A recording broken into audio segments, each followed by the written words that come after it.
বাড়ি বাংলাদেশে, এখন থাকেন কাকদ্বীপে। ভুয়ো নথিতে তৈরি করেই ফেলেছেন আধার কার্ড, রেশন কার্ড। দক্ষিণ চব্বিশ পরগনায় চাঞ্চল্যকর অভিযোগ। অন্যদিকে খড়িবাড়ির পানি ট্যাঙ্কি থেকে গ্রেফতার বাংলাদেশি, তার থেকে উদ্ধার করা হয়েছে আধার কার্ড। জানা গিয়েছে এই আধার কার্ড হাতে পেতে খরচ করতে হয়েছে 10,000 টাকা।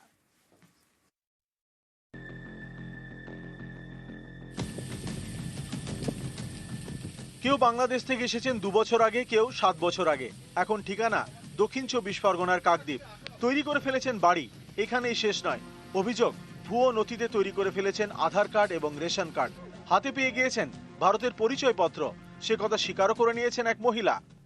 কতদিন আগে এসেছেন আপনি বাংলাদেশ থেকে? হ্যাঁ 2 বছর আছে। জমি পার হয়ে? হুম। ওখানে কোনো গার্ড ছিল না? না। কাকে ধরে এলেন? দালা। এটা কি কার্ড আপনার হাতে? আধার কার্ড। আধার কার্ড। এখানে এসে 2 বছর হলো আধার কার্ড করে নিলেন? কিভাবে হলো এটা? আমার না বাবা কইছে। খালি হাতে এসেছিলেন? হ্যাঁ। তাহলে এই ডকুমেন্টটা কিভাবে হয়ে গেল? মানে সব কিছু এখানে কইছে। এটাও তো তাহলে টাকা পয়সার বিনিময়। হ্যাঁ। আরো অনেক আছে তো? হ্যাঁ, আরো সবাই আছে। সবাই এরকম ভাবে এসেছে? হ্যাঁ। 10 বছর আগে আমাদের 10টা বুথ ছিল। আর মেরে কেটে হয়তো 10,000 জনসংখ্যা হবে।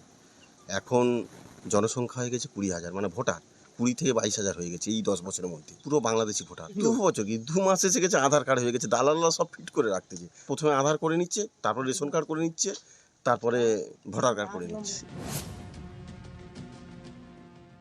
দেখুন, এই ব্যাপারটা প্রথমত আমি জানি না।